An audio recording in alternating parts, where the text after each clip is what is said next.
মানুষ দুনিয়াতে সম্মানের জন্যে, মর্যাদার জন্যে, ইজ্জত পাওয়ার জন্যে কি না করে।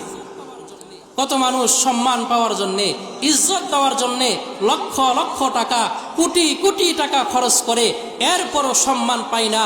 5 বছর সম্মানের চেয়ারে বসলে 10 বছর চুলের বেশে ঘুরতে হয়। কিন্তু আমাদের মূল নীতি জানা নাই কোন জিনিসের ভিতরে আমাদের সম্মান রয়েছে। আল্লাহ রসুল সাল্লাল্লাহু আলাইহি ওয়াসাল্লাম বলেন, আবু হুরায়রা রাদিয়াল্লাহু তাআলা আনহু থেকে বর্ণিত, আল্লাহ রসুল বলেন, আলা আদুল্লুকুম আলা মা ইয়ামহুল্লাহু বিহিল খাতায়া ওয়া ইয়ারফাউ বিহিদ দারাজাত। ও আমার সাহাবারা, আমি কি তোমাদেরকে জানিয়ে দিব না কোন কাজ করলে, কোন আমল করলে আল্লাহ পাক রব্বুল আলামিন তোমাদের জীবনের গুনাহগুলো মাফ করে দিবেন, পাশাপাশি তোমাদের মর্যাদা, তোমাদের ইজ্জত সম্মান আল্লাহ পাক রব্বুল আলামিন বৃদ্ধি করে দিবেন।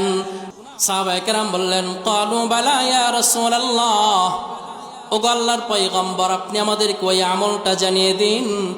আল্লাহ রসুল বললেন, ক্বালা ইসবাগুল ওযুই আলাল মাকারিহ।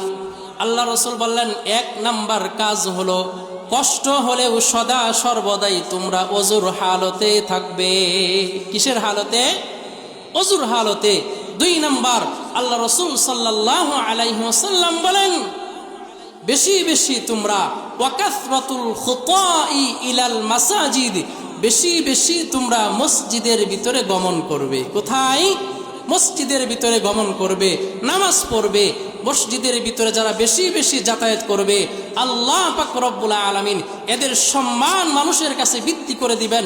যদিও মানুষের জন্য এরা 1 পয়সাও খরচ না করে, আল্লাহ পাক রব্বুল আলামিন মানুষের অন্তরে, আল্লাহ তাআলার অন্যান্য মাখলুকের অন্তরে এই নামাজি ব্যক্তির প্রতি, এই ওযু করনেওয়ালা ব্যক্তির প্রতি, কুরআনুল কারীম তেলাওয়াত করনেওয়ালা ব্যক্তির প্রতি ইজ্জত সম্মান আল্লাহ পাক রব্বুল আলামিন মানুষের অন্তরের ভিতরে আল্লাহ তাআলা তৈরি করে দিবেন।